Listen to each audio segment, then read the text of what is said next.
예레미야 29장 4절부터 9절까지 말씀입니다. 찾으신 줄로 믿고 제가 봉독하겠습니다. 만군의 여호와 이스라엘의 하나님께서 예루살렘에서 바벨론으로 사로잡혀 가게 한 모든 포로에게 이와 같이 말씀하시니라. 너희는 집을 짓고 거기에 살며 텃밭을 만들고 그 열매를 먹으라. 아내를 맞이하여 자녀를 낳으며 너희 아들이 아내를 맞이하며 너희 딸이 남편을 맞아 그들로 자녀를 낳게 하여 너희가 거기에서 번성하고 줄어들지 아니하게 하라.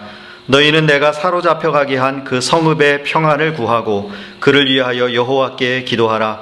이는 그 성읍이 평안함으로 너희도 평안할 것임이라. 만군의 여호와 이스라엘의 하나님께서 이와 같이 말씀하시니라. 너희 중에 있는 선지자들에게와 점장이에게 미혹되지 말며 너희가 꾼 꿈도 고지 듣고 믿지 말라. 내가 그들을 보내지 아니하였어도 그들이 내 이름으로 거짓을 예언함이라. 여호와의 말씀이니라. 아멘. 중국 우한에서 시작된 이 코로나19 소식이 한 달 전만 해도요, 좀 남의 얘기 같았어요, 솔직하게. 그래서 당시에 이 한국의 뉴스를 보니까 우한 병원에서 근무하는 간호사로 일하는 엄마가 몇 주째 집에 들어오지 못하니까 어린 딸이 엄마가 보고 싶어가지고 그 병원 앞에를 찾아가는 장면이 나왔어요. 근데 병원 안에를 들어갈 수는 없고요, 밖에 멀리 병원 앞에 서 있고 엄마가 이 방호복을 입고 문 앞에 나와서 멀리 떨어져가지고 자기 사랑하는 딸을 향해서 엄마가 직접 허그를 할 수는 없고 멀리 손을 이렇게 쫙 펼치고 허공에다 대고 이렇게 허그하는 장면이 나오고, 딸아이는 그 엄마를 바라보면서 막 우는 모습을 보면서 저도 이렇게 눈시울이 젖었습니다. 그러면서 엄마가 딸에게 허그를 한 다음에 탁 뒤로 돌아서서 들어가면서 엄마가 괴물을 물리치고 올게 하면서 막 이렇게 소리를 치면서 중국말로요 하면서 들어가는 그런 모습이 있었는데요.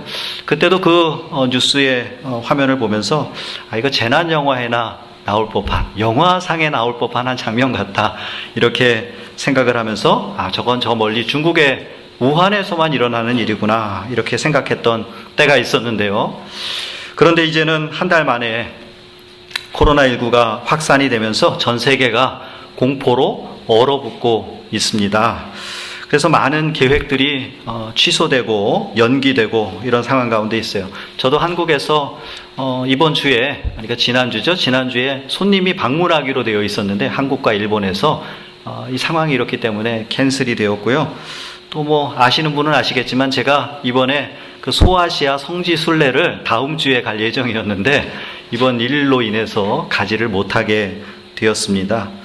그리고 또 우리 이영훈 전도사님도 다음 달 초에 저 샌디에고 소망교회 청년부 수련회 강사로 예정이 되어 있었는데 이 청년부 수련회가 캔슬이 되었어요. 연기가 된 거죠. 훗날로 연기가 되면서 그 일도 취소가 되고, 그것뿐이겠습니까? 우리 주변에 많은 일들이 계획들이 변경되어지고 있는 상황인데요. 왜 그렇습니까? 두려운 마음 때문에 그렇지 않습니까? 인류 역사에서 전쟁보다 더 무서웠던 것이 바로 전염병이라고 합니다.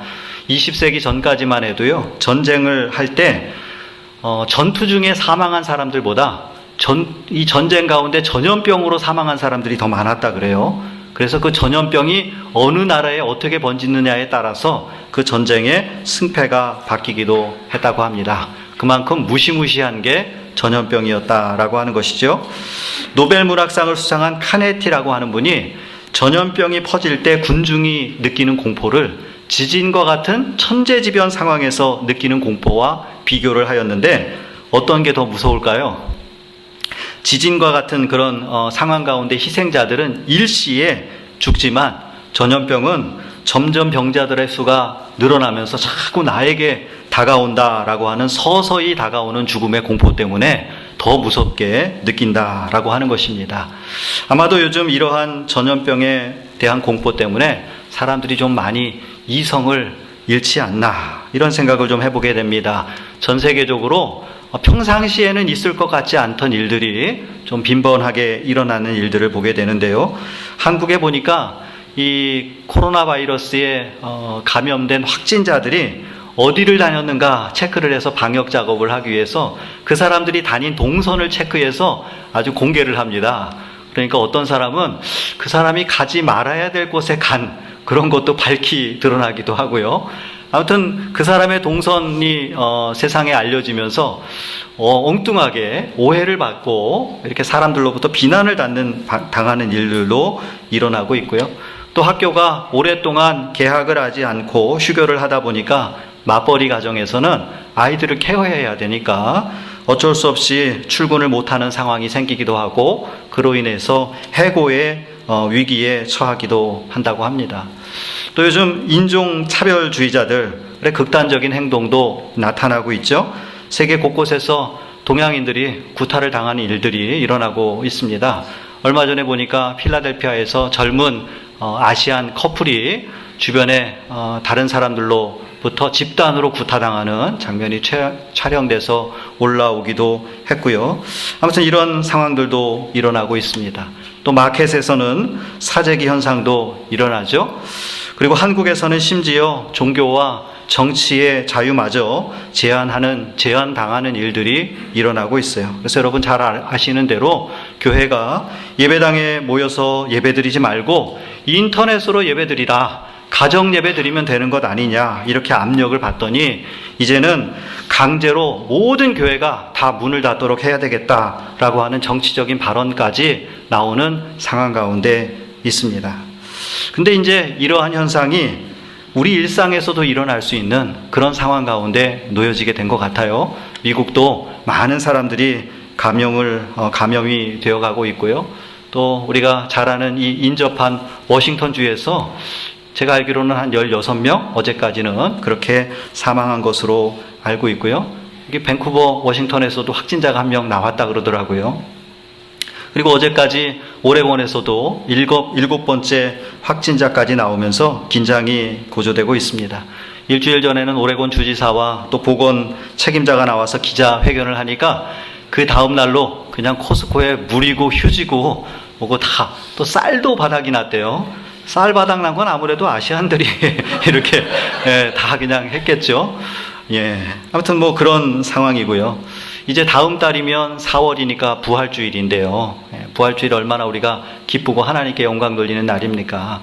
부활주일이 되면 우리 한인교회연합회가 함께 모여서 부활절 연합예배로 드렸는데 지금 이것을 어떻게 해야 되냐를 놓고 고민하는 상황 가운데 있습니다. 아무튼 조금 더 우리가 상황을 지켜봐야 되겠지만 지금 세계적인 분위기를 볼 때 상황이 그렇게 쉽게 종료될 것 같지는 않은 그런 상황인 것이 분명합니다. 성도 여러분, 이런 긴박한 상황 가운데서 우리는 무엇을 해야 되겠습니까? 우리는 어떻게 해야 되겠습니까? 깊은 두려움에 떨면서 일상을 내려놓고 방문을 걸어 잠그고 밖에도 다니지 않고 숨어 지내면서 그렇게 있어야 되겠습니까? 오늘 본문을 통해서 우리가 지금 이곳에서 어떻게 해야 될지에 관해서 주시는 하나님의 말씀을 여러분들에게 3가지로 말씀을 전하려고 합니다. 첫 번째로 주어진 여건 하에서 최선을 다해야 됩니다. 먼저 오늘 본문의 배경을 좀 설명드리겠습니다. 오늘 본문의 배경은요, 다윗 왕 시대에 국가를 이룬 이스라엘이 여러분 잘 아시는 대로 솔로몬 왕과 르호보암을 거치면서 나라가 두 나라로 갈라집니다. 그래서 남유다와 북이스라엘로 나누어지게 되고요. 다윗 이후에 약 400년 만에 먼저 북이스라엘이 멸망해버리고 이제 남은 남유다마저 바벨론에게 멸망하기 직전입니다. 이미 바벨론이 몇 번 쳐들어와서 2차에 걸쳐서 포로로 이스라엘 백성들이 끌려간 상황이고요. 지금 이 본문이 기록된 시점은 유대 마지막 왕인 꼭두각시와 같은 시드기야 왕이 왕으로 있던 시대입니다. 그렇지만 아직 유대 땅에 남은 사람들도 있었고요. 또 바벨론의 포로로 끌려간 사람들, 이스라엘 백성들 마음 가운데 절망 가운데 있지만 그래도 살아계신 하나님께서 우리를 도우셔서 우리를 다시 회복해 하시고 해방시켜 줄 것이다 라고 하는 소망을 갖고 있는 상황이 바로 이 시대의 상황입니다. 이런 상황 가운데 하나님께서 하나님의 선지자인 예레미야 선지자를 통해서 오늘 포로로 끌려간 사람들에게 주시는 말씀이 바로 오늘 본문의 말씀입니다. 5절 말씀 보니까 하나님께서 이렇게 말씀을 하세요. 너희는 집을 짓고 거기에 살며 텃밭을 만들고 그 열매를 먹으라. 포로로 끌려간 사람들에게 하나님께서 말씀을 주시는데 너희가 돌아올 일이 없으니까 그런 생각은 포기하고 지금 있는 그 바벨론에서 집 만들고 텃밭 만들고 농사지어 먹고 살라고 말씀해 주시는 거예요. 그리고 또 이어지는 6절 말씀 보니까 아내를 맞이하여 자녀를 낳으며 거기서 돌아올 생각하지 말고 거기서 결혼하고 자녀를 낳고 또 자녀들이 결혼할 수 있도록 하고 또 손주들도 보고 건강하게 거기서 잘 살아라. 하나님께서 그렇게 6절에서 말씀을 해주십니다. 지금 있는 그곳에서 결혼해서 가정 이루고 자식과 손주들도 낳고 잘 먹고 잘 살아라. 이렇게 하나님께서 말씀해 주시는 거예요. 여러분 생각해 보십시오. 지금 이스라엘 백성들은요, 그동안 살던 집과 땅을 빼앗기고 심지어 가족들마다 죽임을 당하고 이 바벨론에 의해서 강제로 끌려가서 포로의 삶을 살아가는 상황에서 하나님께서 구원해 주실 줄로 기대하면서 그 응답을 기대했는데 하나님께서 뭐라고 말씀하세요? 거기서 돌아올 생각하지 말고 그냥 거기서 살 생각을 해라. 이렇게 말씀해 주시는 것입니다. 참으로 황당한 하나님의 말씀 아닙니까? 믿을 수도 없고 견딜 수도 없는 고통의 응답입니다. 곧 메시아를 보내서 구원해 주시겠다라고 하는 응답이 아니라 현재 처한 상황 가운데서 최선을 다해서 살 길을 찾아라. 이렇게 말씀을 해주시는 겁니다. 그래서 예레미야 선지자가 이런 말씀의 메시지를 선포하면서 이스라엘 백성들로부터 배신자라는 낙인을 찍히고 온갖 수모를 다 당했습니다. 사랑하는 성도 여러분, 우리는 여러 가지 인생의 문제들을 만나게 될 때에 그 문제들이 우리가 원하는 방식으로 해결되기를 기대합니다. 그러나 때로는 이처럼 하나님의 응답이 우리가 원하는 대로가 아닐 경우가 있다는 거예요. 무슨 말씀이에요? 지금 그대로 주어진 상황에서 최선을 다하라. 이것이 하나님의 응답이라고 하는 것입니다. 앞으로 이렇게 지내야 될 시간이 얼마나 될지, 또 앞으로는 어떻게 상황이 변화하게 될지 정확한 답을 알 수는 없지만 현재의 상황에서 최선을 다하는 것이 하나님이 우리를 향하신 하나님의 뜻이라고 하는 사실입니다. 제가 예전에 군복무를 할 때 저희 부대의 표어가, 대대장님이 지으신 부대의 표어가 주어진 여건 하에서 최선을 다하자였어요. 저는 이 말씀이, 이 표어가 너무 마음에 들어가지고요, 평생에 좌우명으로 삼고 있습니다. 주어진 여건 하에서 최선을 다하자. 그래, 주어진 상황을 탓하지 말고 그 상황 가운데서 내가 최선을 다하면 나머지는 하나님께서 책임져 주실 것이다. 이런 믿음의 고백이 우리 삶 가운데 있어야 될 줄로 믿습니다. 오늘 우리가 지금 당한 상황에서 이 말씀을 그대로 적용해 볼 수가 있을 것 같아요. 비록 지금 우리에게 닥친 일들이 견딜 수 없고 걱정되고 고통스럽고 내 마음에 들지 않는 상황이라고 할지라도 그러기에 속히 이 상황이 끝나기를 원하지만 하나님은 오히려 우리를 이런 상황 가운데로 몰아넣으시고 이 주어진 여건 하에서 우리가 최선을 다해서 우리의 삶을 살아가기를 원하시는 것입니다. 현재 우리가 해야 될 일이 무엇이에요? 집을 짓고 텃밭을 만들고 가정을 이루고 열매를 거두며 이렇게 우리의 삶을 회복하고 영위해 가는 것을 하나님께서 원하세요. 이런 일상의 삶을 회복하는 것이 문제 해결의 출발이라고 하는 것입니다. 오늘날 많은 사람들이 이 처음 경험하는 코로나19 바이러스로 인해서 참 두려움 가운데 있습니다. 그래서 긴장 상태에 있어요. 저도 좀 사실 걱정이 돼요. 특별히 우리 성도님들 가운데 행여나 이것이 감염되시는 분이 생기면 어떡할까. 그래서 이 CDC 미국 질병통제센터에서 이 가이드를 줬는데요. 어떻게 가이드를 주냐면 우리와 같은 이 커뮤니티는 일부러 이 모이는 것을 폐할 필요는 없다. 그러나 혹시라도 우리 가운데 질병자가 발생을 했을 때 그 다음에 어떻게 할 것인가에 관해서 좀 계획을 세워 놓으라는 겁니다. 그래서 만약에 스텝 가운데 누가 한 명이 감염이 됐다. 그러면 그 맡은 책임을 누가 맡을 것인가? 그 예를 들어서 제가 만약에 감염이 되면 제가 못 나오잖아요. 그러면 설교는 누가 할 것이고 예배 인도는 누가 할 것인가, 뭐 이런 거에 대해서 계획을 세우라, 뭐 이런 지침도 있고 여러 가지 지침들이 있는 상황인데, 행여나 우리 성도님들 가운데 이런 어려운 일을 당하면 어떻게 될까, 이 일로 인해서 좀 건강 상태가 악화되면 어떻게 할까 하는 걱정들이 많이 있습니다. 그러나 그런 상황 가운데도 우리의 일상이 결코 무너져서는 안 된다라고 하는 것입니다. 우리가 무엇을 해야 되겠습니까? 하나님께 맡기고 지금까지 우리가 해왔듯이 또 앞으로 우리가 해야 될 일들에 충실하면서 하나님께 맡기고 우리가 해야 될 일들을, 하나님께서 기뻐하시는 일들을 감당해 나가야 되는 것입니다. 뉴스를 들어보니까 정치인들과 보건 담당자들이 나와서 얘기를 합니다. 아무튼 새로운 것이라 우리가 주의해야 되겠지만 너무 두려워하지 말고 예방수칙을 잘 지키면서 일상의 삶을 이어가라고 권면하는 것을 볼 수가 있죠. 우리가 자신의 건강 상태를 잘 체크하고 또 다른 사람들에게 감염되지 않도록 주의해야 될 것입니다. 그리고 여러분의 건강 상태가 약해지지 않도록 이전보다 더 잘 먹어야 되겠어요. 영양 보충도 잘 해야 되겠어요. 그러나 나아가서 우리에게 하나님께서 맡겨주신 일들을 포기하지 말고 계속해서 잘 감당해야 될 줄로 믿습니다. 여러분의 일상이 결코 무너져서는 안 되는 거예요. 나가서 일하셔야 되고 또 나가서 만날 사람도 만나야 되고 또 우리에게 맡겨진 일들을 잘 해야 되는 것입니다. 특별히 성도의 신앙생활에 있어서도 마찬가지예요. 우리가 조심하고 예방해야 되겠지만 두려움으로 인해서 하나님이 기뻐하시는 일들을 우리가 멈출 수는 없는 것입니다. 우리는 여전히 예배해야 될 것이고 우리는 여전히 봉사해야 될 것이고 우리는 여전히 전도자의 삶을 살아가야 될 줄로 믿습니다. 최선을 다했어요.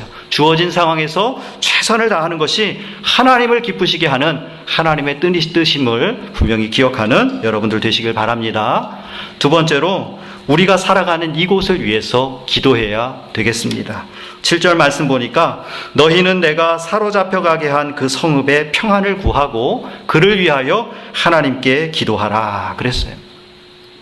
여러분, 가장 낙심될 때 성도가 해야 될 가장 중요한 긴급한 일은 무엇이겠습니까? 바로 기도입니다.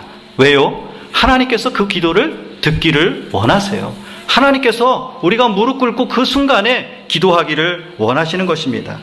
오늘 우리가 읽지는 않았지만 그 뒤에 본문 뒤에 이어지는 12절과 13절의 말씀을 보면 하나님께서 이렇게 말씀하세요. 너희가 내게 부르짖으며 내게 와서 기도하면 내가 너희들의 기도를 들을 것이요 너희가 온 마음으로 나를 구하면 나를 찾을 것이요 나를 만나리라. 할렐루야. 우리가 이해할 수 없는 문제의 상황이 바로 여호와 하나님께 기도할 수 있는 좋은 기도를 할 수 있는 좋은 시간이라고 하는 것을 여러분 기억하시길 바랍니다. 하나님 만나는 시간이 되는 거예요. 하나님을 찾는 시간이 되는 거예요. 왜 그래요? 사람들은 꼭 어려운 문제가 있어야 하나님을 찾더라고요. 그러기에 지금 하나님께서는 우리가 기도하기를 원하시고 부르짖기를 원하십니다. 기도를 멈출 수가 없어요. 오늘 본문 말씀해 보니까 이스라엘 입장에서는 이해할 수 없는 하나님의 응답이 있는데 바벨론을 위해서 기도하라는 거예요. 원수 같은 바벨론을 위해서 기도하랍니다. 바벨론의 포로가 된 것도 원망스러운데 하나님께서는 그 바벨론을 위해서 기도하라고 말씀하세요. 왜 그렇습니까? 바벨론의 포로가 되게 한 것도 하나님께서 그렇게 하셨다는 거예요. 타락한 이스라엘이 영적 간음을 저지르며 우상을 숭배하며 하나님의 공의가 사라진 그 시대를 만들고 하나님 앞에 범죄할 때에 하나님으로부터 받는 징계였습니다. 이제 이것을 끝낼 수 있는 방법이 무엇입니까? 현재 상황에서 최선을 다하며 다시 한번 주님을 향해 두 손을 펴며 부르짖어 기도할 때에 문제의 출발이 시작이 되는 것입니다. 특별히 하나님께서 이스라엘에게 주신 기도의 제목은요, 그들의 원수인 바벨론의 평안을 위해서 기도하라. 이들이 재앙을 받고 망해도 속이 풀릴까 말까 한데 바벨론의 평안을 위해서 기도하라고 하십니다. 하나님의 응답이 때로는 이렇게 우리가 순종하기 어렵고 우리가 이해하기 힘든 경우도 있습니다. 수치스럽고 견딜 수 없는 포로의 상황에서 구해 주시기는커녕 그 잔인하고 포악한 바벨론을 위해서 기도하라 말씀하시는데요. 그 이유가 무엇일까요? 그 이유는 우리를 위해서 그렇게 하라고 말씀해 주시는 것입니다. 뒤에 이어지는 말씀 보니까 이는 그 성읍이 평안함으로 너희도 평안할 것입니다. 하나님이 원하시는 것은 우리의 평안함이에요. 우리가 하나님 은혜 가운데 살아가기를 원하시는 거예요. 바벨론이 평안해야 이스라엘 백성도 평안하기 때문입니다. 나라가 평안해야 국민이 평안하죠. 그래야 또 우리가 신앙생활도 잘할 수 있는 것입니다. 이 말씀은 우리 이민자에게도 잘 적용되는 것입니다. 더욱이 우리는 끌려온 사람들이 아니라 내 발로 미국 땅에 왔잖아요. 그렇기에 더욱 이 땅을 위해서 기도해야 될 줄로 믿습니다. 이 미국이 정치적으로, 경제적으로, 사회적으로 평안해야 우리의 삶도 평안하고요. 우리가 신앙생활도 잘할 수 있습니다. 사회적으로 어수선하면 신앙의 자유가 제한이 되고 또 사회적인 차별로 인해서 여러 가지 어려움을 당할 수도 있는 것 아니겠습니까?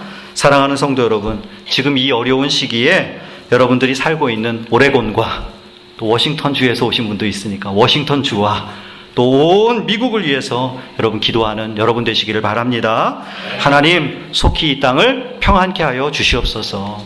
빨리 질병 치료제가 나와서 치료받지 못하고 죽어가는 사람 하나도 없게 하여 주시옵소서. 특별히 이로 인해서 이 나라 안에 숨어있던 인종차별이나 악한 마음들이 드러나지 않게 하여 주시옵소서. 그리고 위정자들에게 지혜를 주셔서 잘 극복하게 하여 주시옵소서. 또 우리 성도님들 가운데 행여나 이 고약한 질병 가운데 걸리지 않도록 하나님 은혜 베풀어 주시옵소서. 이렇게 부르짖어 간구하는 여러분 되시기를 주의 이름으로 축복합니다. 또 지금 우리는 글로벌 시대를 살고 있어요. 하루 이틀이면 전 세계 어디나 다 갈 수 있어요. 그래서 우리가 살고 있는 것이 꼭 이 미국뿐만 아니라 온 세계가 우리가 살고 있는 곳 아니겠습니까? 나비 효과라는 말이 있어요. 예를 들어서 중국에서 나비 한 마리가 날개짓을 하면 미국에 있는 우리가 감기에 걸릴 수도 있다는 거예요. 그렇게 서로 영향권 안에 살아가고 있는 시대가 이 시대 아니겠습니까? 실제로 그렇잖아요. 중국 우한에서 코로나19가 일어났는데 우리가 이렇게 걱정하고 떨게 될지 누가 알았습니까? 그러므로 우리가 온 세계를 품고 기도해야 될 줄로 믿습니다. 더구나 두고 온 조국 대한민국을 위해서 여러분 기도하시기 바랍니다. 의료기술이 좋아서 빨리 진단하고 빨리 병원 데려가고 하는 건 좋은데 그래도 걱정돼요. 그죠? 걱정됩니다. 위해서 기도할 때 하나님께서 들으시고 하나님의 방법으로 응답하여 주실 줄로 믿습니다. 세 번째로 주변에 미혹되지 말아야 됩니다. 한번 이거 같이 해봅시다. 주변에 미혹되지 말아야 됩니다. 주변에 미혹되지 말아야 됩니다. 요즘 신문을 한국의 뉴스를 보니까 신천지에 미혹돼가지고 그냥 코로나 바이러스 슈퍼 전파자들이 된 사람들이 많이 있는 것 같은데 참 안타깝죠? 제가 얘기를 들으니까 어떤 그 종교 전문가가, 이단 전문가가 이야기하는데 한국에는 자기가 하나님이다라고 하면서 다니는 사람들이 한 10명쯤 있고요. 내가 예수님이다 얘기하는 사람이 한 17명쯤 있답니다.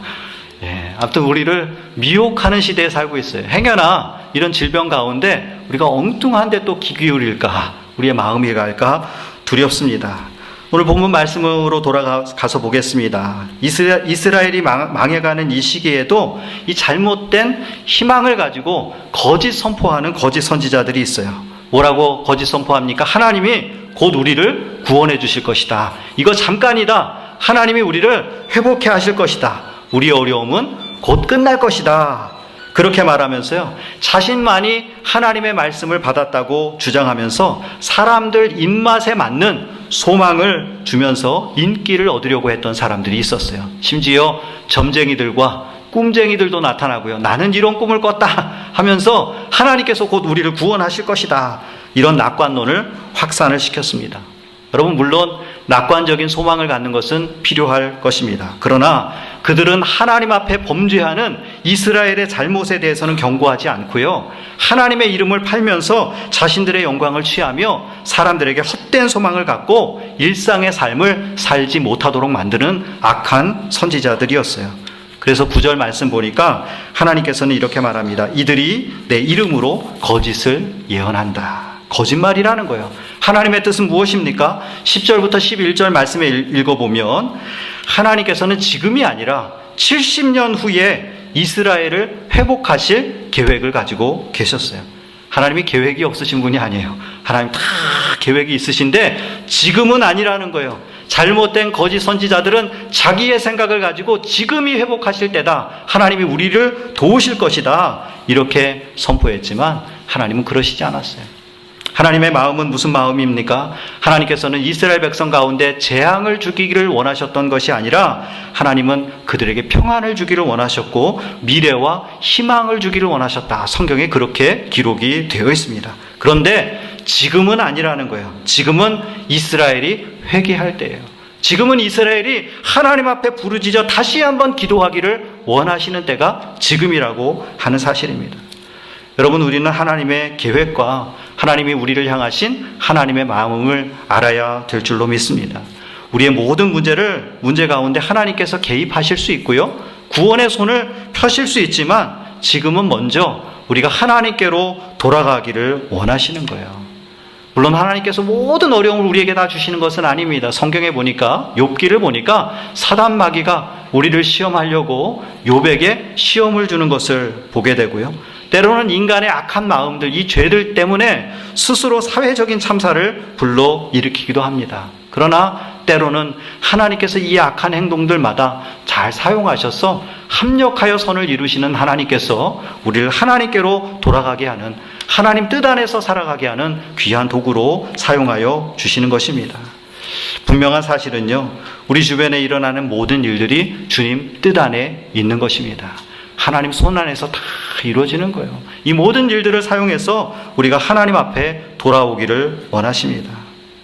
하나님께서는 우리가 인간의 연약함을 깨닫고 우리의 교만함을 버리고 하나님께 돌아오기를 원하시는 마음이에요. 그리고 그 마음 가운데는 우리에게 평안과 미래와 희망을 주기를 원하십니다. 오늘 우리가 당한 문제들을 놓고 여러 전문가들이 분석을 합니다. 어떤 분들은 낙관론을 이야기하기도 하고 또 굉장히 비관적으로 이야기하는 분들도 있어요. 어떤 분들은 21세기는 전염병의 시대라 인류가 멸망한다면 이 전염병으로 인해서 죽게 될 거다 하면서 전염병에 대처하지 못하게 될 거다라고 비관론을 펼치기도 하고요. 어떤 사람들은 이것은 하나님의 심판이다 이야기를 하면서 어떤 특정한 사람들을 공격하기도 합니다. 또 어떤 사람들은 치료제가 곧 나와서 다 해결될 것이다. 또 이 코로나 바이러스가 높은 온도에서는 못 산다면서요. 그리고 습도가 높은 곳에서는 잘 못 산대요.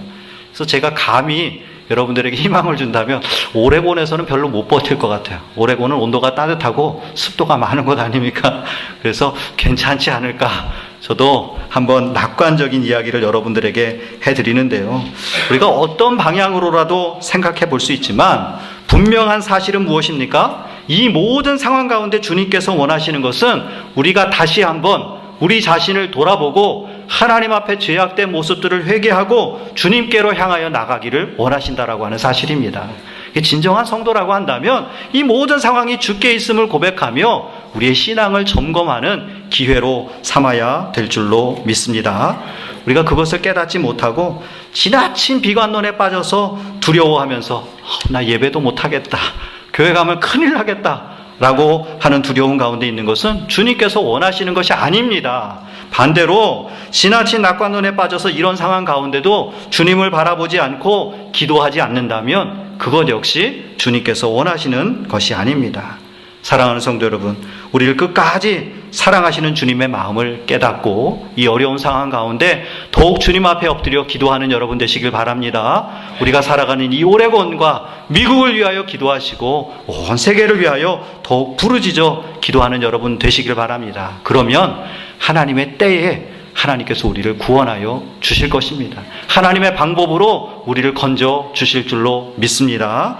이제 말씀을 마치려고 합니다. 사랑하는 성도 여러분, 오늘 본문은요, 우리가 겪는 그런 일상적인 고통을 넘어서는 사람들에게 주신 말씀이에요. 어떤 고통을 겪습니까?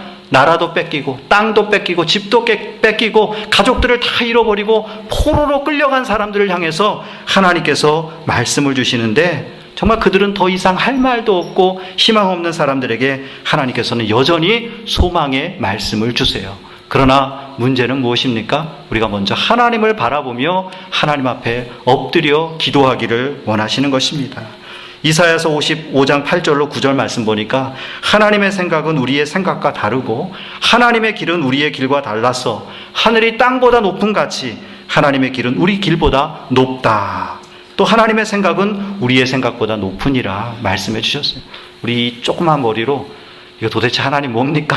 자꾸 하나님을 재단하고 판단하고 무엇이 하나님의 뜻인가를 생각하며 엉뚱한 길로 가기보다는 먼저 우리 자신을 돌아보며 우리의 주어진 상황에서 최선을 다하고 하나님께서 맡겨주신 사명, 시험에 흔들리지 않고 끝까지 감당하는 여러분 되시길 바랍니다. 그리고 더욱 두 손을 들어 주님 앞에 부르짖어 간구하며 기도하며 나갈 때 하나님께서 이 모든 어려운 가운데 우리를 구하시고 하나님께서 은혜 베푸시는 그 은혜와 은혜의 역사가, 회복의 역사가 우리 가운데 나타날 줄로 믿습니다.